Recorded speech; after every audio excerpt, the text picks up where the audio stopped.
بسم اللہ الرحمن الرحیم۔ ڈسکور اوریجنل کے معزز ناظرین، السلام علیکم۔ اب کس نمبر 731 ملاحظہ فرمائیں۔ یہ تو بہت آسان ہو گیا، غالب نے غیر سنجیدہ لہجے میں کہا۔ اس محل میں ایک تہہ خانہ ہے، تہہ خانے میں ایک سٹور ہے، سٹور میں کباڑ اور اس کے نیچے گورے مقصود۔ جاؤ اور یوں نکال دو چٹکی بجاتے میں، پھر لگا دو پشتوں کے پشتے۔ میں نے کہا کام مشکل ہے، ناممکن نہیں۔ نازو نے کہا ہم سب نکل جاتے ہیں تہہ خانے کا راستہ تلاش کرنے کے لیے، یا نوکروں سے پوچھ لیتے ہیں، اور وہ پوچھیں کہ تہہ خانے سے کیا دلچسپی ہے آپ کو، تو یہ بھی بتا دینا کہ ہم اسلحہ تلاش کر رہے ہیں اور اس گھر کو میدان جنگ بنانے کے لیے اس کار خیر میں ہماری مدد کرو۔ غالب بولا یہ بات تو انٹرکام پر بھی پوچھی جا سکتی ہے، پوچھو، پوچھ کے دیکھو۔ غالب نے کہا وہ ہرگز نہیں بتائیں گے تو خود بھی مارے جائیں گے۔ ہم ان کو اور اس گھر کو بچانے کے لیے جان کی بازی لگا رہے ہیں، رابعہ نے کہا اور انٹرکام کا ریسیور اٹھا لیا۔ سب سے آسان کام ہے فرار ہونا، جان بھی بچ جاتی ہے اور آدمی کو شکست کی شرمندگی بھی نہیں اٹھانی پڑتی۔ غالب بولا کیوں نہ ہم بھی میدان چھوڑ کے بھاگ جائیں، واک اوور دے دیں دشمنوں کو کہ میاں لڑتی ہے ہماری جوتی، گیا ہے سانپ نکل کے اب لکیر پیٹا کر۔ انٹرکام تو کام نہیں کر رہا ہے، رابعہ مایوسی سے بولی۔ میرا دماغ بھی کام نہیں کر رہا ہے، غالب بولا۔ میں نے کہا یہ دماغ کا مسئلہ نہیں رہا، اب تو بس نکلو یہاں سے اور دیکھو اسلحہ کہاں ہے۔ یہ جو تھوڑی سی مہلت ملی ہے اس سے فائدہ اٹھایا جا سکتا ہے۔ میں پھر کہتا ہوں بزدل بنو، بزدل، بھاگ جاؤ اپنی جان بچا کے، مقابلے میں نقصان ہے۔ میں نے بنا کر کہا کیسے بھاگ جائیں، کوئی راستہ ہے یہاں سے نکلنے کا؟ ہر طرف تو شکاری بیٹھے ہیں گھات میں، تم جاؤ نازو کے ساتھ۔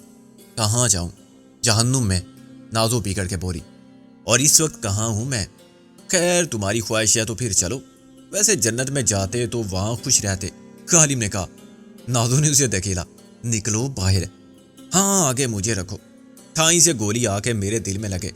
تم تو چاہتی ہو بیوہ ہونا، غالب بڑبڑاتا آگے ہو گیا۔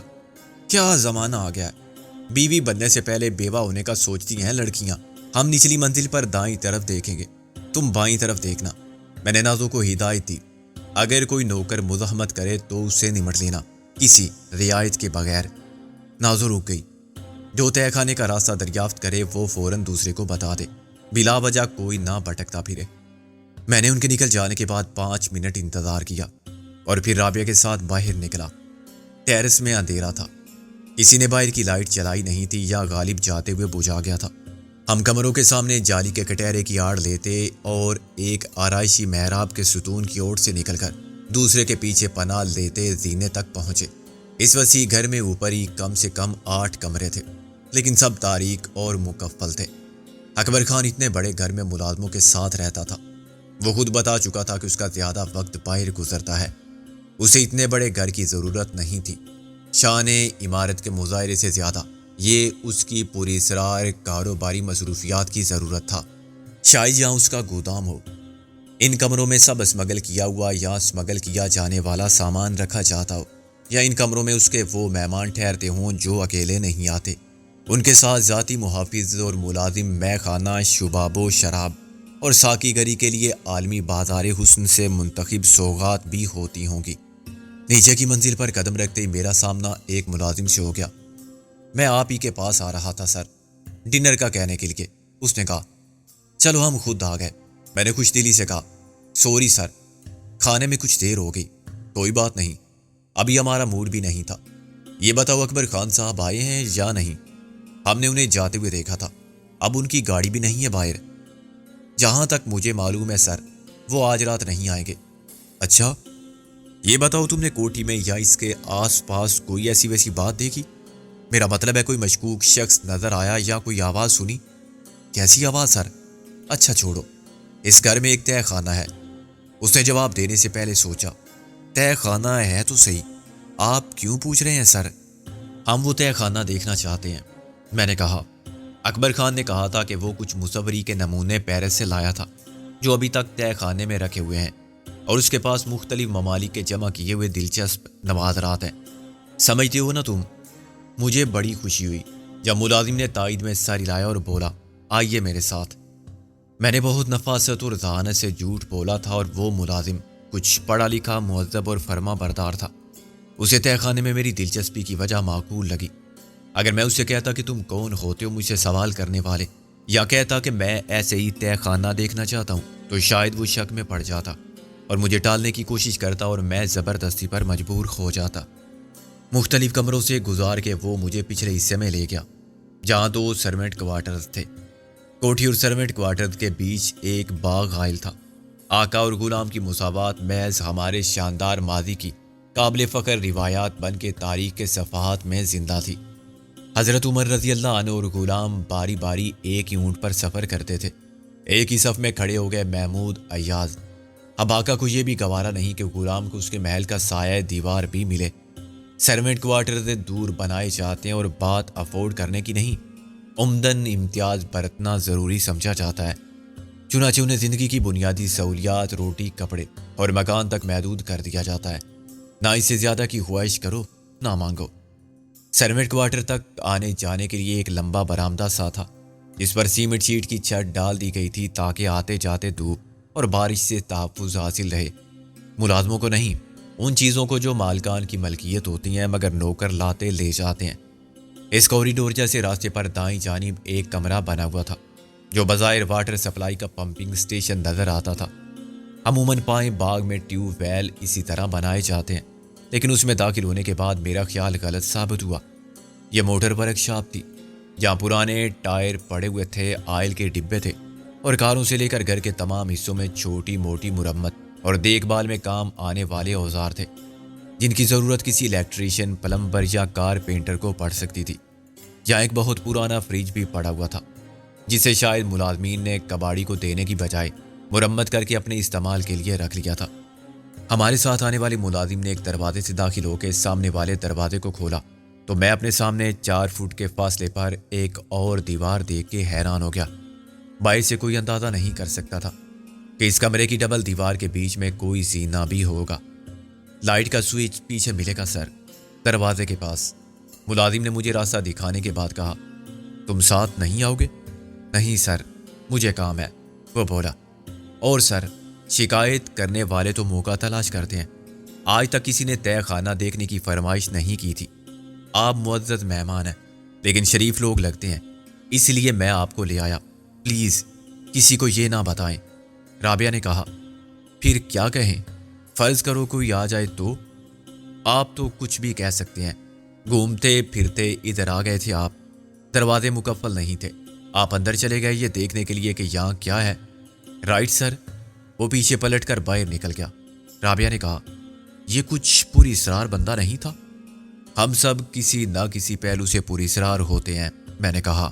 دیکھا جائے تو اس نے نمک حرامی کی، رابعہ بولی۔ ایک ایسا کام کیا جس کے بارے میں اسے یقین تھا کہ مالک اس سے ناراض ہوگا۔ میں نے اندھیرے میں سیڑھیاں اترتے ہوئے کہا، دیکھا جائے تو تمہاری بات بھی ٹھیک ہے، کہیں وہ اوپر جا کے دروازے لاک نہ کر دے۔ وہ اتنا احمق بھی نہیں تھا، اسے معلوم ہے کہ ہم اندر سے دروازے کو توڑ سکتے ہیں، کاٹ سکتے ہیں، سارے اوزار ہیں اندر۔ ایک چیخ کے ساتھ رابعہ مجھ پر گری۔ خود کو منہ کے بل گرنے سے بچانے کے لیے میں نے اپنے دونوں ہاتھ پھیلائے اور دیوار کو گرفت میں لینے کی ناکام کوشش میں میرا ہاتھ بجلی کے سوئچ پر پڑ گیا۔ جب میں ایک سیڑھی پھسل کے دروازے سے گلے ملا تو رابعہ تقریباً میری پشت پر سوار تھی۔ دروازہ کھلا ہوتا تو میں اندر جا کے گرتا، میری ناک چپٹی ہو جاتی یا سامنے والے دانت بس دکھانے کے رہ جاتے۔ رابعہ بہرحال محفوظ رہتی۔ رابعہ نے شرمندگی سے کہا، وہ پیر پھسل گیا میرا، بڑی خوشی کی بات ہے، میں نے کہا۔ جان بوجھ کے تو نہیں گری تھی میں، پھر طنز کیوں کر رہے ہو؟ میں نے کہا، لا حول ولا قوت الا باللہ، میں تو ایک حقیقت کا اعتراف کر رہا ہوں کہ تمہارا پیر آخری سیڑھی پر پھسلا۔ پہلی سیڑھی پر پھسل جاتا تو ہم جیک اینڈ جل کی طرح نیچے جاتے گل مل کے۔ خیر مزہ تو اب بھی آیا۔ وہ تھوڑا سا شرمائی اور مسکرائی تو میں نے دروازہ کھول کر اسے اندر کھینچ لیا اور اپنی باہوں میں بھر لیا۔ بدتمیز، موقع سے فائدہ اٹھا رہے ہو؟ اس نے خود کو چھڑانے کی آدھی ادھوری کوشش کی۔ میں نے اسے چوم کے چھوڑ دیا۔ کون فائدہ نہیں اٹھاتا موقع سے عزیزہ، اب اپنی مثال لے لو، پیر پھسلنے کا تو بہانہ تھا۔ اس نے احتجاج کیا، مگر اس کا مطلب بھی اس بات سے زیادہ نہیں تھا جو میں نے کہی تھی۔ میں دروازے کی کنڈی لگا کے پلٹا تو مجھے اپنے مقابل ایک وسیع خال نظر آیا۔ اس میں ٹینس کوٹ تھا اور ایک طرف کچھ ورزش میں کام آنے والی مشینیں نصب تھی۔ یہ انڈر گراؤنڈ خال یقیناً ایئر کنڈیشنڈ ہوگا، مگر اس وقت اندر خاصا خبز اور گھٹن تھی۔ فولڈ ہو جانے والے ٹیبل ٹینس کی میز شاید کبھی استعمال نہیں ہوئی تھی۔ یہ اکبر خان کا جمنازیم تھا جہاں وہ خود کو فٹ رکھنے کے لیے ایکسرسائز کرتا ہوگا اور ممکن ہے ٹینس بھی کھیلتا ہو۔ ظاہر ایسی جگہ مکفل نہیں رہتی۔ بس یہی سٹور ہے؟ رابعہ نے مایوسی سے کہا۔ یہاں تو کچھ بھی نہیں ہے، وہ کتیا بھونک رہی ہوگی ایسے ہی، تم نے یقین کر لیا۔ میں ہنس پڑا، مزہ نہیں آیا۔ ذرا کھل کے گالیاں دو اسے، اپنی زنانہ لغت نکالو، یعنی ابھی تک غصہ آ رہا ہے تمہیں؟ اب اتنی دیر سے جل بن رہی تھی اندر ہی اندر۔ کمال ہے بھائی، غصہ آنے کی تو بات ہے، کوئی شریف عورت کر سکتی ہے ایسی باتیں؟ رابعہ جھیم کر بولی، بابا تو اس نے کب دعویٰ کیا ہے شرافت کا؟ وہ جیسی ہے اس نے ویسی ہی بات کی، بھول جاؤ اسے۔ کل کوئی شرابی اور بد چلن آدمی تم پر مر مٹے اور میرے سامنے تم سے اظہار عشق کر دے تو میں اسے کوئی اہمیت نہیں دوں گا۔ اس کا کیا قصور؟ ایک تو تمہارا یہ حسن، پھر شراب کا نشہ۔ وہ آدمی جذبات کو کیسے کنٹرول کرے جس نے عقل کا دامن خاص سے چھوڑ دیا ہو؟ دیوانہ سچ کہتا ہے، منافق ہوتے ہیں ذی ہوش۔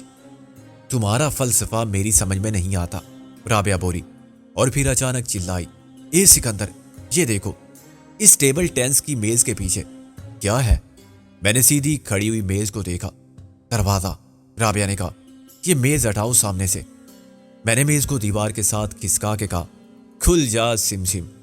رابعہ نے اس چھوٹے سے دروازے کو کھولا جس میں سے ایک وقت میں ایک ہی آدمی گزر سکتا تھا۔ یہ ایک سٹور روم تھا جس کی چوڑائی تو صرف 6 فٹ تھی، مگر لمبائی کا رخ یہ خال کی چوڑائی کے برابر تھا، یعنی کم سے کم 30 فٹ۔ اندر ایک سوئچ کو دبانے سے ٹیوب لائٹ چل گئی۔ میں نے سٹور کے آخری حصے میں وہ سب کاٹ کباڑ دیکھا جس کا ذکر روزینہ نے کیا تھا۔ پرانے قالین، ٹوٹی ہوئی کرسیاں، میزیں، ایک زنگ خوردہ سائیکل، پانی کی 2 خراب موٹریں، ہر چیز پر مٹی دھول کی تہہ تھی۔ میں ایک ایک کر کے ان چیزوں کو اٹھا کے دیکھتا گیا۔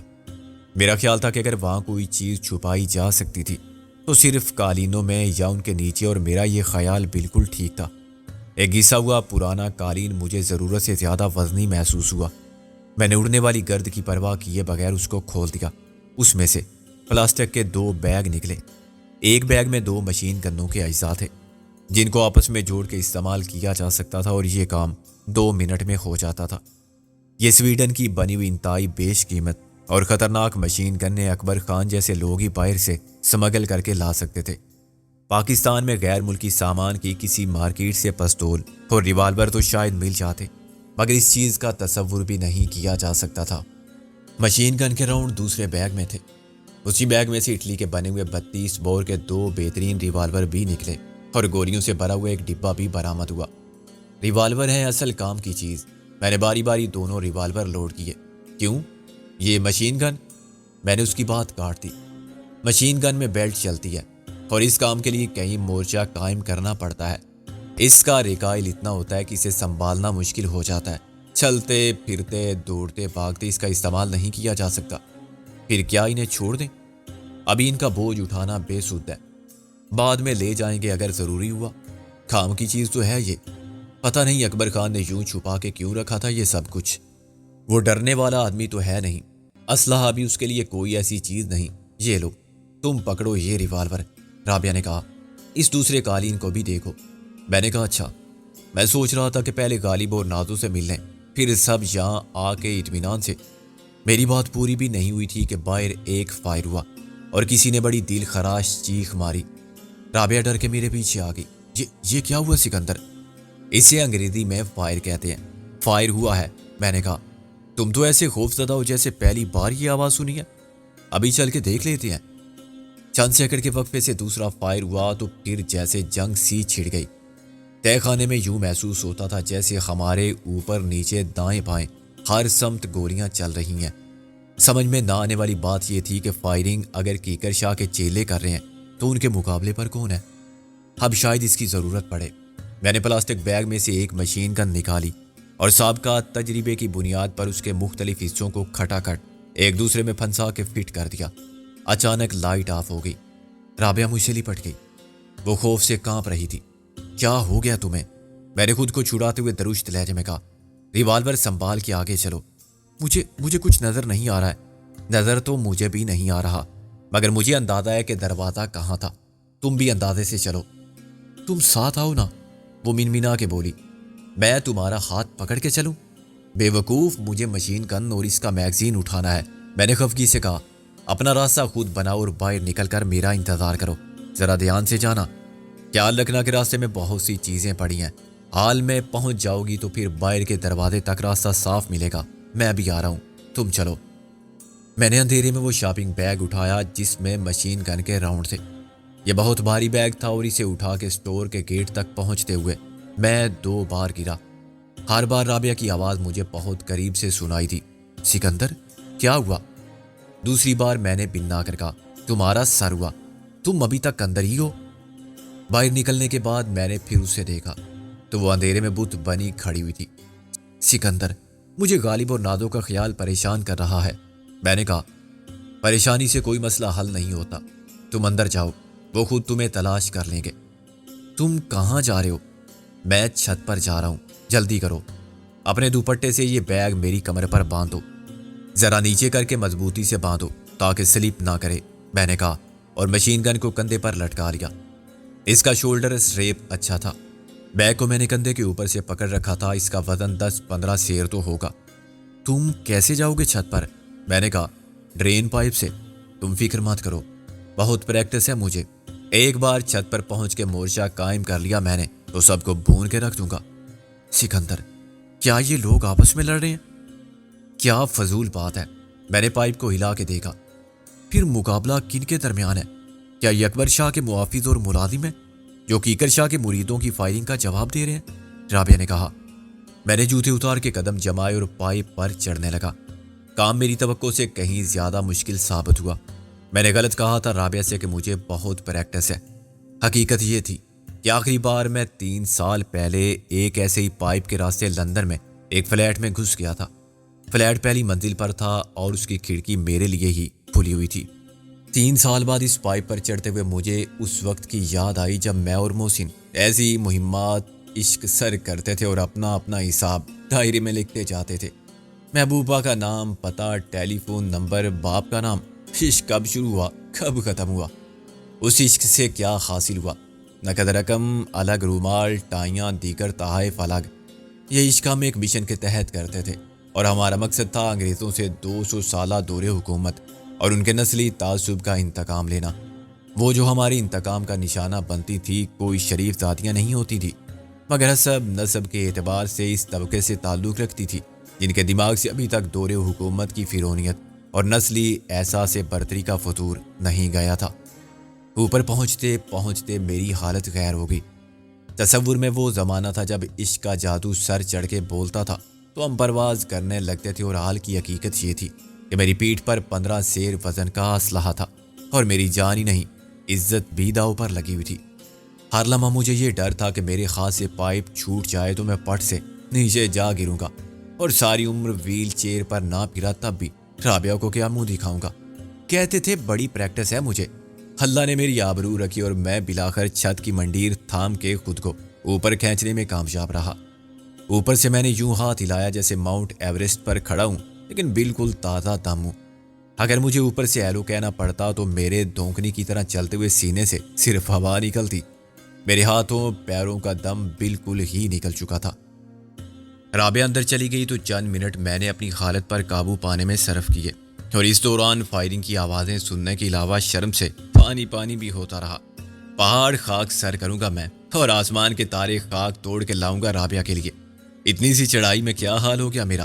یہ سب ایکسرسائز اور جاگنگ وغیرہ سے لا تعلق ہونے کا نتیجہ تھا۔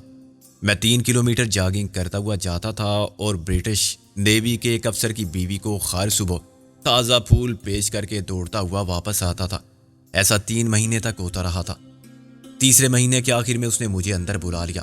ویل یو کالا آدمی، بہت ڈھیٹ ہو تم، یا تم واقعی مجھ سے اتنی محبت کرتے ہو؟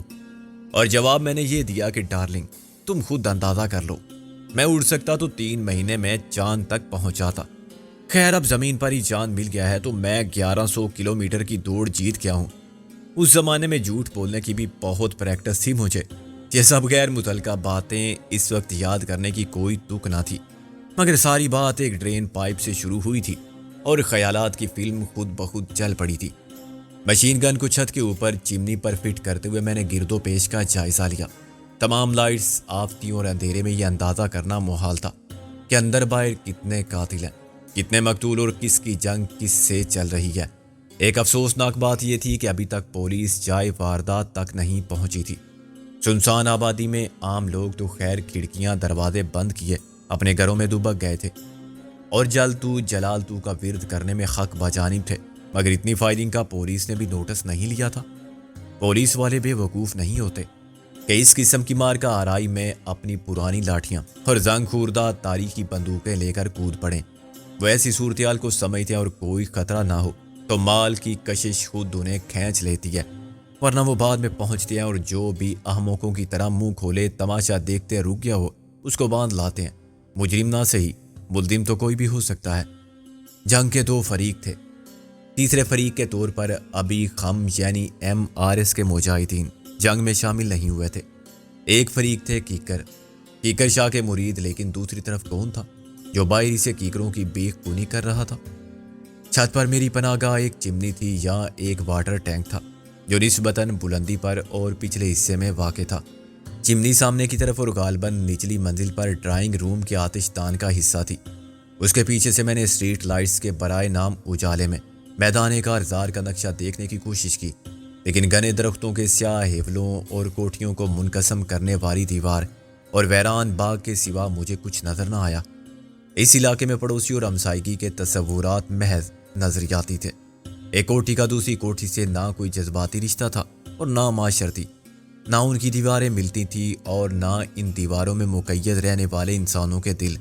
دونوں جانب بند کھڑکیوں کے پیچھے میں روشنی دیکھ سکتا تھا۔ یہ ناممکن تھا کہ فائرنگ کی آوازیں انہوں نے نہ سنی ہوں، مگر عام رویہ یہ تھا کہ پرائے معاملات میں اور خصوصاً قانونی چکروں میں لا تعلقی اور لا علمی کا اظہار آدمی کو پریشانیوں سے محفوظ رکھتا ہے۔ کسی بچے نے کہا بھی ہوگا کہ ڈیڈی فائرنگ ہو رہی ہے پڑوس میں، تو عقل مند ڈیڈی نے فرمایا ہوگا بے وقوف اپنا کام کرو، کوئی فلم چل رہی ہوگی ان کے گھر میں مار دھاڑ سے بھرپور، کل یا کبھی کوئی پوچھے گا تو یہی کہنا ہے اور بس۔ فائرنگ اب ختم ہو گئی تھی۔ میں نے پھر مطمئن ہو کر چمنی کے پیچھے سے سر نکالا ہی تھا کہ باہر سے ایک تیز سرچ لائٹ کی روشن لکیر نے اندھیرے کو کھنگالنا شروع کیا۔ روشنی اس کوٹھی کے احاطے کی مشرقی دیوار پر پڑی۔ اس سے دیوار کی بلندی اور اوپر درختوں تک ہر چیز واضح ہو گئی۔ یہ روشنی کسی جیپ کے اوپر نصب تھی جس کا میں ہیولا سا دیکھ سکتا تھا، اور اگر چاہتا تو اسے نشانہ بھی بنا سکتا تھا، مگر میں نے انتظار کیا۔ روشنی آہستہ آہستہ آگے بڑھی۔ اچانک ایک درخت پر فائر ہوا، جو ابھی فائر کے ساتھ ہی کسی نے کرب ناک چیخ ماری، جی ایک کیکر، اور پھر ایک کیکر بھت سے زمین پر گرا۔ خیرہ کن روشنی نے کیکر کو اندھا کر دیا ہوگا، چنانچہ وہ صحیح نشانہ لینے میں ناکام رہا تھا مگر خود نشانہ بن گیا تھا۔ اس سے ایک بات تو ثابت ہو گئی کہ باہر سے فائرنگ کرنے والا ہمارا دشمن نہیں بلکہ مددگار ہے جو کیکروں کا خاتمہ کر رہا ہے۔ کیکروں کے بارے میں شان کی اطلاع درست تھی کہ انہوں نے کوٹھی کو ہر طرف سے محصور کر لیا ہے۔ اب سوال یہ تھا کہ ان کو نیست و نابود کرنے والا کون تھا، اسے کس نے اطلاع دی تھی، اور وہ ٹھیک وقت پر کیکروں کو جام شہادت پلانے کے لیے آ گیا تھا۔ میری عقل تو یہی کہتی تھی کہ کیکروں کو صاف کرنے والے اکبر خان کے محافظ تھے، جن کو کوٹھی کے ملازموں نے سب خالات سے آگاہ کر دیا تھا، مگر اس سوال اور سوال کے جواب میں بھی بہت سے پہلو ناقابل فہم تھے جن پر غور کرنے کی مجھے فرصت نہ تھی۔ روشنی کا دائرہ سا مسلسل آگے سفر کر رہا تھا۔ ابھی روشنی کچھ دور تھی کہ ایک درخت پر سے میں نے کسی کو اندر کودتا دیکھا۔ وہ ایک شاخ سے بندر کی طرح لٹک رہا تھا اور زمین اس کے قدموں سے 2-3 فٹ نیچے تھی۔ میں نے اطمینان سے نشانہ لے کر فائر کیا اور وہ ڈال سے پکے ہوئے پھل کی طرح نیچے گرا۔ اس نے بھی بازوں میں خود شہادت پا لی تھی۔ گولی لگتے ہی اس نے جیے کیکر کا نعرہ بلند کیا اور پھر ایک کیاری میں پھولوں کے تختوں پر تڑپنے لگا۔ اس کا خون پی کر پروان چڑھنے والے پودوں پر بہار میں زیادہ شوخ رنگ کے پھول کھلیں گے۔ میرے فائر نے جنگ میں تیسرے فریق کی موجودگی کا اعلان کر دیا تھا، جو پہلے سے لڑنے والوں کے لیے حیران کن بات تھی۔ سرچ لائٹ ایک دم گل ہو گئی۔ شاید انہیں خطرہ لاحق ہو گیا تھا کہ میں اس بلندی سے سرچ لائٹ کو نشانہ بنا لوں گا، لیکن یہ میری خوش فہمی تھی۔ وہ سرچ لائٹ کو صحیح سمت میں یعنی مجھ پر فکس کر رہے تھے۔ جب وہ چندیا دینے والی روشنی مجھ پر پڑی تو ایک لمحے کے لیے میں اندھا ہو گیا۔ اس لائٹ کے پیچھے دیکھنے کی کوشش کرنا خودکشی کے مترادف تھا۔